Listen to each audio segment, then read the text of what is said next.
ఓం శ్రీ విద్యాం జగతాం ధాత్రీం సర్గస్థితిలయేశ్వరీం నమామి లలితాం నిత్యాం మహాత్రిపురసుందరీం.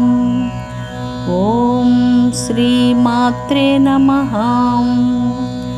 ఓం శ్రీ లలితాంబికాయై నమః. అమృతాత్మ స్వరూపులైన మీ అందరికీ మీ తల్లి అవ్యాజ్యమైనటువంటి మాతృప్రేమను అందిస్తూ అనేక రకాలైనటువంటి సహస్రనామాలు ఉన్నాయి. ఆ సహస్రనామాలన్నింటిలో శ్రేష్టమైన సహస్రనామం ఏది అంటూ ఋషులందరూ, సౌనకాది ఋషులు ఈ ప్రశ్నను వేసుకున్నారు. సమస్త సహస్రనామాలన్నింటిలో లలితా సహస్రనామం సర్వశ్రేష్టాతి శ్రేష్టమైనటువంటిది అని చెప్పబడింది. అంత శ్రేష్టత ఏమున్నదో లలితా సహస్రనామంలో అదంతా మనకు తెలియదు కదా. ఎందుకంటే ఇది చాలా గొప్పదైనటువంటి మంత్రశాస్త్రం. ఎన్నో రహస్యమైనటువంటి మంత్రాలు, వాటి యొక్క అన్ని దివ్యత్వాలన్నీ కూడా లలితా సహస్రనామంలో నిక్షిప్తమై ఉన్నాయి. త్వక్స్థాయే నమః అంటే చర్మమునందు ఉన్నది. ప్రకాశవంతమైనటువంటి చర్మంగా, అనారోగ్యాలు లేనటువంటి చర్మాన్ని ప్రసాదించే తల్లిగా త్వక్ అనేటువంటి ధాతువునందు ఉన్నది.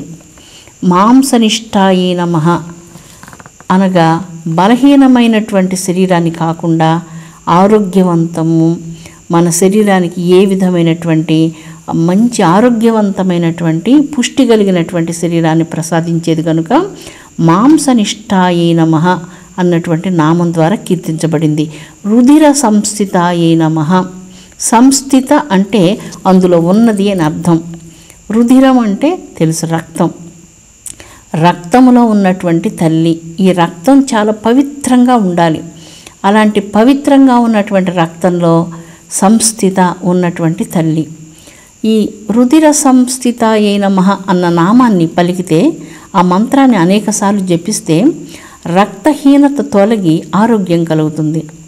మాంసనిష్టాయే నమః అని ఆ మంత్రాన్ని ప్రతినిత్యం కొన్ని వేల సార్లు జపిస్తే దానివల్ల శరీరంలో అనారోగ్యంగా ఉండి శరీరానికి కావలసినంతటి పుష్టి లేనప్పుడు ఈ మాంసనిష్టాయే నమః అన్నటువంటి నామం శరీరానికి కావలసినటువంటి పుష్టిని ప్రసాదిస్తూ ఉన్నది. ఇక అలాగే అస్థి సంస్థితాయే నమః. అస్థి అంటే మీకు అందరికీ తెలుసు, ఎముకలు అనని. అస్థి సంస్థితాయే నమః ఆరోగ్యవంతమైన బలిష్టమైనటువంటి ఎముకలను ప్రసాదించి ఆ ఎముకలలో ఉన్నటువంటి బోన్ మ్యారో కూడా కాపాడేటువంటి తల్లి. మేధోనిష్ట. మేధస్సు అంటే శరీరంలో ఉండవలసినంత శాతంలో ఉండవలసినటువంటి క్రొవ్వు పదార్థం, మేధాశక్తి, ఇవన్నీ కలిపి మేధోనిష్టాయే నమః అన్నటువంటి నామం. అసలు ఇక్కడ చాలా మెడికల్ సైన్స్ అంతా మాట్లాడుతుంది లలితా సహస్రనామం. వ్యాధులు రానివ్వకుండా అన్నిటి యందు న్యాసం చేయడం వలన శరీరం అంతా తల్లి మయంగా మారి మన దేహం తల్లికి దేవాలయం అవుతుంది. ఈ దేహంలో తల్లి కూర్చొని ఉంటుంది, తల్లి మాట్లాడుతుంది, తల్లి చేస్తుంది. తల్లి అన్నిటి యందు భక్తుడిని నడిపిస్తూ ఉంటుంది. చిట్ట చివరి మంత్రం శుక్ల సంస్థితాయే నమః. శుక్లం అనేటువంటిది మానవునిలో ఉన్నటువంటి ఓజోశక్తి, వీర్యశక్తి. ఈ శక్తి బలంగా ఆరోగ్యంగా ఉన్నప్పుడు మంచి తేజస్సుతో, సూర్య సదృశ్యమైనటువంటి తేజస్సుతో, బ్రహ్మవచ్చర్సుతో ప్రకాశిస్తూ ఉంటారు. శారీరకంగా మన శరీరంలో ఏమేమి ఉన్నాయో అన్నిటి యందు ప్రకాశిస్తున్నటువంటి తల్లికి నమస్కారం. ఆ జగజ్జన్ని సంపూర్ణ ఆరోగ్యాన్ని ప్రసాదించాలి. ఆరోగ్యంతో ఏం చేస్తాం? మంచి పనులు చేస్తాం.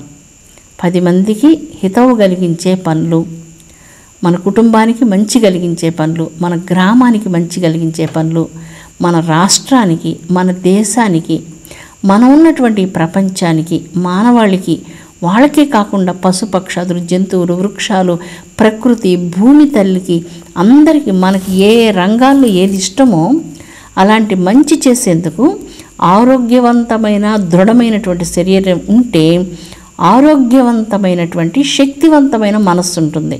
శూలాధ్యాయుధ సంపన్న, శూలాధ్యాయుధ సంపన్న 8 బీజమంత్రాలు కలిగినటువంటి ఈ నామంలో లోకజనని త్రిశూలం ధరించి ఉన్నది, కపాలని ధరించి ఉన్నది, జగన్మాత పాశం ధరించి ఉన్నది, మరొక హస్తంతో అభయం ప్రసాదిస్తూ ఉన్నది, త్రిశూలధారిణిగా ఉన్నది. త్రిశూలం ఎందుకు? త్రిశూలం ఒక మారణాయుధం. ఈ మారణాయుధంతో శత్రు సంహారం చేస్తుంది. మనలో ఉన్నటువంటి అహంకారం, గర్వం, అన్ని రకాలైనటువంటి దుర్గుణాలన్నిటినీ తల్లి తన త్రిశూలంతో సంహారం చేయాలి. అమ్మవారు మరొక చేతిలో పాశాన్ని ధరించి ఉన్నది. ఈ పాశం ఎందుకు? పాశం అనగానే బంధించబడినటువంటిది అని అర్థం వస్తుంది. ఇక్కడ తల్లి చేతిలో ఉన్నటువంటి పాశం అనురాగం అనే పాశం. ప్రపంచ బంధనాల నుంచి విమోచనం ప్రసాదించి తన అనురాగం అనేటువంటి పాశంతో బంధించినటువంటి తల్లికి నమస్కారం. మరొక హస్తమునందు కపాలమును ధరించి ఉంది. కపాల పాత్ర. కపాలం అంటే మన శిరస్సు అని అర్థం వస్తుంది. మన శిరస్సులో ఎక్కడెక్కడో విషయాలన్నీ ఉంచుకుంటే దాన్ని మనం తల్లికి సమర్పించలేం. దానిలో పవిత్రమైనటువంటి మంచి సంస్కారవంతమైన పవిత్రమైన పుణ్యప్రదములైనటువంటి ఆలోచనలు ఉండాలి. అలాంటి ఆలోచనలు ఉన్నప్పుడు అలాంటి శిరస్సు అమ్మకు ప్రీతి కలిగినటువంటిది. కపాల పాత్రను ధరించడంలో మన యొక్క మనస్సు, మన శిరస్సు తల్లి అధీనంలో ఉన్నది. తల్లి రక్షణలో ఉన్నప్పుడు మన నోటి వెంట అనుచితమైనటువంటి ఒక అక్షరం కూడా రాదు. ఒక అక్షర పదం కాదు, అక్షరం కూడా రాదు. ఈ అనవసరమైన మాట అసలు ఎందుకు మాట్లాడాలి? మనం ఎవరినో వెక్కిరించే మాట కానీ, ఏదైనా హేళన చేసే మాట కానీ, ఏది కూడా అసలు ఏ విషయమైనా కూడా ఎందుకు అది మాట్లాడాలి మనం? అలాంటి దేనిని తల్లి మన మాట్లాడేందుకు అనుమతించదు. అందువల్ల కపాల పాత్రను ధరించిందంటే మన మనస్సును, మన తలను తన అదుపులో ఉంచుకొని ఉంది. మన తలలో ఉన్నటువంటి అన్ని రకాల సంస్కారాలను తన పవిత్రమైనటువంటి పాదాంబుజాలను ఆ శిరస్సు మీద ఉంచి వాటన్నిటినీ తొలగించి పవిత్రీకరించి ఆ మనస్సును, ఆ శిరస్సును తన అధీనంలో ఉంచుకున్నది. మరొక హస్తంతో అభయాన్ని ప్రసాదిస్తున్నది. అభయం, నీకేం భయం లేదు, నేనున్నాను అంటూ అభయం ప్రసాదిస్తున్నది. శూలాధ్యాయుధ సంపన్న. శూలము, పాశము, కపాలము ఇత్యాది ఆయుధాలతో సంపన్నమైనటువంటి ఆయుధాలను ధరించినటువంటి తల్లికి, అభయహస్తాన్ని ప్రసాదించినటువంటి జననికి నమస్కారము. లలితా సహస్రనామాలను గురించి ఇందాక మనం చెప్పుకున్నాం. ఎన్నో రకాలైనటువంటి మంత్రములన్నీ కలిగినటువంటి మహామంత్ర శాస్త్రమునని. మొట్టమొదట హయగ్రీవ భగవానుడు హయగ్రీవుడు అనే రాక్షస సంహారం కోసం లలితాంబికాదేవి యొక్క పంచదశాక్షరి మహామంత్రాన్ని జపించారు. కొన్ని బీజమంత్రాలను ముందు వెనక చేసుకొని ఈ పంచదశాక్షరి బీజమంత్రాలను అలాగ జపించే విద్యది. దాన్నే ఆ విష్ణు స్వరూపుడైనటువంటి హయగ్రీవుడు జపించినందువలన ఇది విష్ణు విద్యతో ప్రారంభమవుతుంది. ఆ విష్ణు విద్యలో ఉన్నటువంటి మంత్రం పంచదశాక్షరి మంత్రం. సాక్షాత్ మహావిష్ణువు జపించినటువంటి ఆ పవిత్ర మంత్రం. బీజమంత్రాలు కొన్ని మంత్రాలు ముందుకు, కొన్ని అక్షరములు వెనకకు అలాగ చేసినటువంటి పంచదశాక్షరి మహామంత్రం. ఆ తర్వాత గురు అగస్త్యుల వారు ఇదే పంచదశాక్షరి మంత్రాన్ని కొన్ని బీజమంత్రాలను వేరు ముందుగా, కొన్ని బీజమంత్రాలు వెనుకగా ఇలాగా మార్చుకుని జపించారు. అది అగస్త్య విద్యగా పేర్కొనబడింది. అంటే విద్య, శ్రీ విద్య. అగస్త్య మహర్షి జపించినటువంటి విధానంలో దానికి ఛందస్సు, ఋషి అన్నీ ఉంటాయి. అలాగా జపించబడినటువంటి ఆ పవిత్ర మంత్రాన్ని అగస్త్య విద్యగా పేర్కొనబడింది. ఇక్కడ విష్ణు విద్య, అగస్త్య విద్య ఇలాగా అనేక రకాలుగా పేర్కొనబడింది. లలితాంబిక సహస్రనామాల్లో చాలా మంత్రాలు ఉన్నాయి, మనం చెప్పుకున్నాం. పాశము యొక్క మంత్రము, అంకుశము యొక్క మంత్రము, పంచబాణముల యొక్క మంత్రం, అంటే పంచబాణాలు అమ్మవారి చేతిలో 5 రకాల పుష్పాలు ఉంటాయి. 5 రకాల పుష్పాలు ఐం శ్రీం హ్రీం క్లీం సౌహు. ఈ 5 బీజ మంత్రాలు అద్భుతమైనటువంటి దివ్య బీజ మంత్రాలు.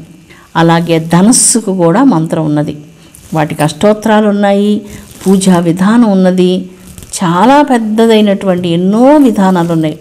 అన్ని లక్షల విధానాలు మనం ఆచరించలేం. అనన్యమైనటువంటి పరమ ప్రేమతో అమ్మానంటూ మనస్ఫూర్తిగా నువ్వు పిలిస్తే అమ్మ నిన్ను అనుగ్రహిస్తుంది, కాపాడుతుంది, దయ చూపిస్తుంది. అమ్మ అంటే వెన్నెల కంటే కోటి రెట్లు చల్లనైనటువంటిది తల్లి ప్రేమ. అమ్మ అంటే తేనె కంటే చాలా మధురాతి మధురంగా ఉంటుంది, అమృతం కూడా దాని ముందు వెగటుగా ఉంటుంది. అలాంటి అమ్మ కదా లలితా పరమేశ్వరీ దేవి. మరి వెన్న చాలా కటువుగా ఉంటుంది, వెన్న కంటే మృదువైనటువంటి స్వచ్ఛమైనటువంటి ప్రేమ కలిగినటువంటిది లలితా భవానీ దేవి యొక్క ప్రేమ. మల్లె పువ్వు చాలా సుగంధాన్ని వెదజల్లుతూ ఉంటుంది, అలాంటి మల్లె పువ్వు కంటే మధురాతి మధురమైనటువంటి మాతృప్రేమ సుగంధాన్ని కలిగినటువంటిది లలితా భవానీ దేవి. ఇలాగ మనం చెప్పుకుంటూ వెళితే మంచి ముత్యము, అద్భుతమైనటువంటి తెల్లని పాలు, ఇవన్నీ కూడా అమ్మ అన్నటువంటి మాట ముందు అవన్నీ కూడా తక్కువైపోతున్నాయి. అమ్మ అనేటువంటి పదం ఒక్కటే సర్వోత్కృష్టమైనటువంటిది, సర్వశ్రేష్టమైనటువంటిది. ఆ పదాన్ని పదే పదే మనం స్మరిస్తే కూడా ఆ అమ్మ అనేటువంటి పదం సమస్త దోషాలు, పాతకాలు, కర్మలు అన్నిటినీ నశింపజేసి ఆత్మజ్ఞాన శాంతిని ప్రసాదించేటువంటిది లలితా భవానీ దేవి తల్లి యొక్క పవిత్ర నామం అమ్మ అన్నటువంటి నామం. ఇక్కడ లలితా సహస్రనామాలలో శుద్ధ విద్యా మంత్రం ఉన్నది, తర్వాత మహాపాదుకా విద్య మంత్రం ఉన్నది, సంపత్కరీ మహామంత్రం, అశ్వారూఢ మంత్రం, రాజ్యశ్యామలాంబికా మంత్రం, బృహద్వారాహి మంత్రం, జ్వాలా మాలిని మంత్రం, బాలా త్రిపుర సుందరి మంత్రం, మహాగణపతి మంత్రం, పాశుపత మంత్రం. అంటే ఇక్కడ పాశుపత మంత్రాలు చాలా పాశుపత మంత్రాలు ఉన్నాయి. ఈశ్వరునికి సంబంధించిన పాశుపత మంత్రాలు చాలా పాశుపత మంత్రాలు ఉన్నాయి. వానిలో కొన్ని పాశుపత మంత్రం మనం నోటితో బయటకు ఉచ్చరించేటువంటిది కాదు. అలాంటి పాశుపత మంత్రాలలో కొన్ని మంత్రాలు లలితా సహస్రనామాల్లో ఉన్నాయి. లలితా సహస్రనామాలను పారాయణం చేస్తూ ఉంటే ఈ మంత్రాలన్నీ, ఈ బృహద్వారాహి మంత్రం, ఈ అనేక మంత్రాలన్నిటినీ జపించినటువంటి పుణ్య ఫలితం ఈ నామస్మరణం చేత కలుగుతూ ఉంది. అందుకే ఎవరికైతే ఇది చివరి జన్మో వారికి లలితా సహస్రనామం పారాయణం లభిస్తుంది. అందరికీ ఈ బ్రహ్మ విద్య లభించాలి అంటే కొంచెం మనం పరిపక్వత, సంస్కారాలు తెచ్చుకోవాలి. అది మనం తెచ్చుకునేటువంటిది కాదు, అమ్మ కృప చేత మనకు లభించాల్సింది. చాలాసార్లు చెప్తుంటారు, నేను ఏ జన్మల్లో ఎంతెంత పుణ్యాలు చేశానో ఇవన్నీ నాకు లభించాయి, ఈ పదవి లభించింది, ఇలాంటివి లభించాయి, ఈరోజు భగవంతుని దర్శనానికి వెళ్ళాను, భగవంతుని మహానుగ్రహం లభ్యమైంది. ఇవన్నీ మనం సాధారణంగా ఈ లోకంలో వింటాం.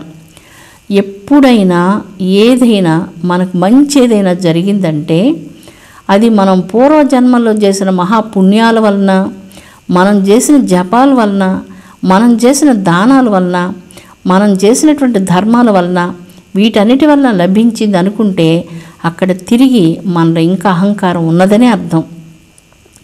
ఈ లోకంలో ఏది మనకు జరిగినా అదంతా దైవానుగ్రహం చేతనే మనకు జరుగుతుంది. మనకు చాలా కష్టాలు వచ్చాయి, ఇంత కష్టం పెట్టి ఆర్తితో నిన్ను ప్రార్థించే దానికోసంగా ఇంత పెద్ద సమస్యలు, ఇంత పెద్ద వలయాలు, కష్టాల వలయాలు, కొండలు మా ముందుంచి మమ్మల్ని సంస్కరిస్తున్నావు, అది కూడా నీ అనుగ్రహమే అనుకుందాం. ఏదైనా మంచి జరిగిందా ఆ మంచి అంతా కూడా నీ అనుగ్రహమే, నా పూర్వజన్మల పుణ్యాల ఫలితం కాదు, నేను చేసిన దానాలు ధర్మాలు కాదు, నాదనేటువంటిది ఈ లోకంలో ఏదీ లేదు, సర్వం నీదేనంటూ ఉత్తమ భక్తుడు అలాగా భావిస్తాడు. మహాకామేశ్వర మంత్రం ఉన్నది. మహాకామేశ్వరులు అంటే మణిద్వీప మహాసామ్రాజ్యంలో లలితా పరమేశ్వరి దగ్గర ఉన్నటువంటి ఈశ్వర స్వరూపం మహాకామేశ్వర స్వరూపం. ఆ మహాకామేశ మహిషి జగన్మాత లలితా భవానీదేవి. మహాకామేశ్వరుని యొక్క ప్రాణనాడి, జీవనాడి, మహాకామేశ్వరుని యొక్క గృహేశ్వరి, మహాకామేశ్వరుని యొక్క తపస్సు యొక్క సిద్ధి. అలాంటి మహాకామేశ్వర మంత్రం కూడా లలితా రహస్యనామ సహస్రాలలో మనకు అమరి ఉన్నది. అంతేకాకుండా మహాలక్ష్మీదేవి యొక్క మంత్రం కూడా ఇందులో ఉన్నది. ఇలాగా ఎన్ని మంత్రాలు లలితా సహస్రనామాలు ఉన్నాయో అవన్నీ ముందు ముందు మనం చెప్పుకుందాం. లలితా సహస్రనామాలు పారాయణం చేయడం వలన ఏ విధమైన శుభం మనకు కలుగుతుందో ఒక చిన్న కథ, ఆ కథను మనం చెప్పుకుందాం. ఒక శిల్పి ఒకానొక సందర్భంలో ఒక పర్వత ప్రాంతంలో ఉన్నప్పుడు అక్కడ చాలా అందమైనటువంటి 2 మంచి శిలలను చూచి ఆ శిలలను అద్భుతమైనటువంటి శిల్పాలుగా మలచాలి అనుకున్నారు. అందులో మొదటి రాతిని చూచినప్పుడు ఆ రాయి ఆ శిల్పి యొక్క మనసును అర్థం చేసుకొని తాను అందమైనటువంటి శిల్పంగా మలిచేందుకు ఆ రాయి ఇష్టపడిందట. కానీ రెండవ బండరాయి, అమ్మో అన్ని పెద్ద దెబ్బలను నేను భరించలేను, నా వల్ల కానే కాదు, నేను అన్ని ఉలి దెబ్బలను ఈ కష్టాన్ని నేను భరించలేనంటూ తను ఒక శిల్పం అయ్యేందుకు అంగీకరించలేదు. అయితే శిల్పి మొదటి రాతిని తీసుకొని అందమైన శిల్పం చేసి ఆ శిల్పాన్ని ఆలయంలో ప్రతిష్ఠించగా అందరూ వచ్చి ఆ శిల్పాన్ని పూజిస్తూ ఆ బండరాయి సుందరమైన శిల్పంగా మారి పూజలు అందుకున్నది. ఈ రెండవ రాయిని కూడా తీసుకొని వచ్చి ప్రతినిత్యం అందరూ టెంకాయలు కొట్టేదానికోసంగా ఈ పెద్ద బండరాయిని అక్కడే ప్రతిష్ఠించారు. ప్రతిరోజు వేల వేల మంది ఆ దేవాలయానికి వచ్చినప్పుడు ప్రతిరోజు ఆ బండ మీద ఈ టెంకాయలను తీసుకొని ఆ కొబ్బరికాయలు కొడుతూ ప్రతినిత్యం దెబ్బలు ఆ బండ మీద పడుతూ ఉన్నాయి. లలితా రహస్యనామ సహస్రాలు పారాయణం చేస్తే ఈ ప్రతినిత్యం తగిలే దెబ్బలన్నీ వీటి నుంచి మనం రక్షించబడతాం. జీవితంలో చాలా దెబ్బలు తగులుతాయి కదా ప్రతి క్షణం. ఆ దెబ్బలన్నిటి నుంచి రక్షించబడతాం. సకల శుభాలు తల్లి ప్రసాదిస్తుంది. జీవితంలో అన్ని సౌభాగ్యాలను అనుగ్రహించేటువంటిది తల్లి తప్ప, అమ్మ తప్ప మరెవరు ప్రసాదిస్తారు? కల్పవృక్షం, కామధేనువు అయినటువంటి తల్లికి, లలితా పరమేశ్వరి జగన్మాతకు, మహాకామేశ్వరుని యొక్క మహిషి, పట్ట మహిషి అయినటువంటి లోకజననికి నమస్కారం. ఆ జగన్మాత సర్వజీవులందరినీ చల్లగా తన కరుణా కటాక్షాలతో రక్షించునుగాక. ఓం శాంతి శాంతి శాంతి.